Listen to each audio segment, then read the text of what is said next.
My girlfriend told me, I need space. I'll reach out when I'm ready. I respected that. No texts, no calls, just silence.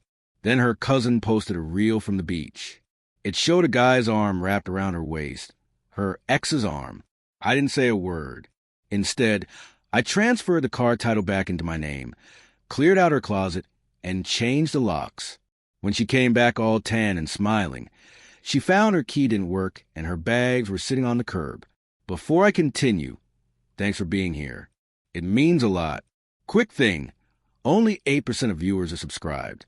If you like these kinds of stories and want to see more, hitting that button helps a ton. Looking back, I should have seen it coming. This was the first time Natalie had asked for space during our 3-year relationship, but it was definitely going to be the last. 2 weeks ago, I returned from a business trip and found her already on the couch with her bags packed. Not dramatically, just a duffel and her laptop bag, like she was only stepping out for a long weekend. I need time to think, she said, not quite looking at me. Things have been intense lately. They hadn't. If anything, life had been steady. I worked my IT security job. She ran her boutique downtown. We ate dinner together most nights, watched the same shows, went to bed at the same time. It was routine, stable. Nothing had changed. Or so I thought. Where are you going? I asked, keeping my tone level. Probably my sisters, maybe my parents for a few days. She stood, hoisting her bag onto her shoulder. I just need space. I'll reach out when I'm ready. I didn't argue, didn't beg, just nodded. Take all the time you need. She seemed almost let down by that response, like she was expecting a scene, some desperate plea. Instead, she got silence and composure. I'll text you, she said, pausing at the door. Only when you're ready. I replied. After she left, I sat in the quiet of the apartment, thinking back over the conversation. The packed bags before I even walked in. She'd already decided. The vague explanation. Intense. Didn't describe anything we'd been experiencing. Her destination was unclear. Her sister lived 15 minutes away, and her parents were a quick drive. None of it added up. Still, I didn't reach out. I gave her what she asked for, space. 5 days went by. I worked, hit the gym, caught up with a few old friends. Life kept moving, just without her in it. Then out of nowhere, I got a notification from Instagram. I rarely use the app, but Natalie's cousin Mia had added me months back. I almost ignored it, but something in the preview grabbed my attention. A beach reel tagged in Tulum. I tapped it open. Typical vacation stuff at first. Waves, drinks, music. But then the camera swept across a beachfront restaurant. And there she was, Natalie, laughing in a bikini top and a skirt, her hair lighter and shorter than it had been 5 days earlier. And beside her, casually holding her waist, was Ryan, her ex, the one she'd always dismissed as a thing of the past. I watched that reel 3 times. Noticed how comfortably she leaned into him, the way they were dressed, the matching bracelets. This wasn't a random meetup. This had been planned. I didn't comment, didn't message. I closed the app and made a list. First, the car. When Natalie's old sedan died last year, I helped her finance a newer one. The loan was in my name because her credit wasn't great. We agreed she'd make the payments, and I'd transfer the title after it was paid off. We even signed a notarized contract. Section B, paragraph 3. In the event of a breakup, the car would revert to me unless otherwise agreed upon. Second, the apartment. I was the sole name on the lease. She'd moved in 1.5 years ago. No sublease, just monthly Venmo transfers for rent. Third, her stuff. Clothes, shoes, makeup, electronics, books. The furniture was mine, except for a vintage dresser she'd inherited. The next day, I got to work. Called the DMV, scheduled an appointment. Spoke to my bank, confirmed the car loan details and title status, rented a storage unit, and bought packing supplies. Then I visited the apartment office. I'd like to discuss security. I told the manager. My girlfriend is moving out, and I want to make sure everything's handled properly. She offered a rekey service, or I could do it myself. I chose the latter and handed over a copy of a new key once I was done. I also confirmed Natalie was no longer a resident. Since she wasn't on the lease, no extra paperwork was needed, just a note in their records. That weekend, I rented a van and asked my brother to help me pack her things. We handled everything carefully. No broken items, no spite. Each box labeled clothes, books, toiletries, electronics. I wrapped the vintage dresser in blankets and strapped it safely in. I took photos of every item, documented condition, contents, and dates. The car required a bit more effort. I tracked it to long-term airport parking. Yet another sign that she hadn't gone to her sisters or her parents. I contacted the parking service, showed proof of ownership, and arranged pickup. By day 9 of her space, I had changed the locks, transferred the car title, moved her belongings into storage, and updated all relevant documents. No calls, no texts, no social media rants. Just quiet, deliberate actions to reflect the new reality. I gave her space. Literally. Day 12. My phone buzzed. A text from Natalie. Landing at 3:30 tomorrow. Miss you. Talk soon. I didn't reply. Just set a calendar reminder to work from home the next day. At 4:45 p.m., I heard her outside, struggling with the lock. A few moments later, I saw her through the peephole, tan, refreshed, confused. Then her eyes dropped to the neatly stacked bags on the curb. The knocking began, soft and uncertain, paired with the jittery sound of someone shifting their weight. Nervous energy barely contained. It grew louder, more persistent, until I opened the door.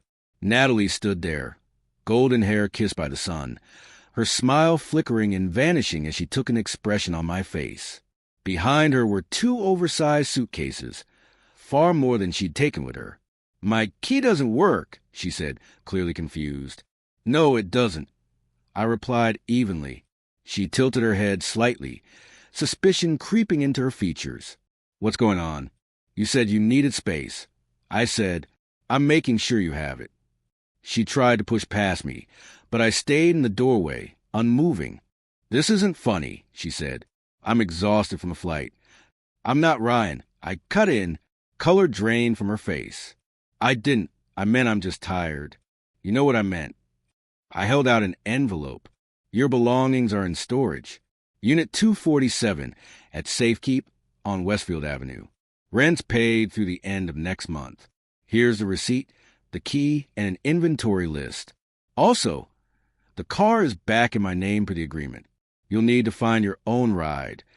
Her mouth opened, then closed. You went through my stuff? I packed it carefully. I said, everything's there, even your grandmother's dresser. You can't just kick me out. This is my home, too. Your name isn't on the lease. You don't have tenancy rights under the law, especially not with our arrangement. I confirmed it with both an attorney and the property manager. Her expression changed, and I could see the calculation behind her eyes. Natalie had always been smart when it came to legal gray areas, probably relying on the casual nature of our setup to protect her. This wasn't part of her plan. Her voice dropped, trying to sound vulnerable. Where am I supposed to go? Maybe your sisters, your parents, or wherever Ryan's staying in Tulum. That name hit her like a slap. What are you talking about? Mia should be more careful about what she shares online. Or maybe tag you next time so you know who's seeing it. Natalie's features stiffened. You had no right to believe what I saw with my own eyes? No right to respect your request for space and make it permanent? No right to enforce the agreement we made about the car. A neighbor passed in the hall, slowed down by curiosity. Natalie forced a tight smile and dropped her voice. Can we please talk about this inside? Like adults. We are talking like adults. Adults who value boundaries and truth. Fine, she snapped. I went to Mexico with Ryan. It was a mistake. I was confused. Needed time to think. But I came back, didn't I? You came back to a convenient situation. A warm apartment. Someone who paid the bills. There's a difference. Tears welled up in her eyes. Too quickly. Too practiced. You're really going to throw away 3 years over one mistake. The mistake wasn't just Mexico, I said. It was the lie about where you were going, who you were with, why you needed space. The mistake was thinking I wouldn't find out, or that I'd just accept it if I did. I stepped back, hand on the door. Your bags are on the sidewalk. Storage closes at 8. You should get moving. Her voice wavered. A final plea. Where am I supposed to sleep tonight? Something to consider before you left, I said, and shut the door. Through the peephole, I watched her cycle through the stages. First shock, then fury, then desperate bargaining through a flood of texts I didn't answer. At last, resignation, as she hauled her luggage to the elevator. I didn't feel the closure I thought I would, just a quiet, heavy sense of confirmation. My instincts had been right. That night, I ordered takeout, cracked a beer, and let the reality of it settle in. Not just a betrayal, but how I'd chosen to respond. Cold, measured, but necessary. The messages didn't stop. Natalie, her sister, even Ryan tried to reach me. I read every word without replying. Space granted. Permanently. 3 weeks passed. I want to thank those who sent kind words. They meant more than you might think. The situation evolved in ways I hadn't expected. After that first night, Natalie began what I can only call a full-scale media campaign to get back into my life. The messages shifted tone, angry, then tearful, then manipulative. I'm sleeping in my car, she claimed. I stayed silent, except for one email. The storage info again, and a note that I'd paid for a second month. Then came the outside pressure. Her sister called my job. Her mother left voicemails pleading for reconciliation. 3 friends reached out, each using nearly the same phrasing about hearing both sides. I ignored them all. The most unexpected twist came from Ryan. A week after she returned, he sent a long email. Apparently, Natalie had contacted him claiming we'd broken up months ago, and she needed closure. He apologized for his role, though it felt more like guilt after learning she was homeless than genuine remorse. Eventually, Natalie collected her belongings. Her sister's husband helped with a truck. They left behind a vintage dresser along with a note saying I could shove it somewhere uncomfortable. I donated it to a women's shelter. They were thrilled. The car became a brief issue when Natalie tried to argue she contributed enough to claim partial ownership.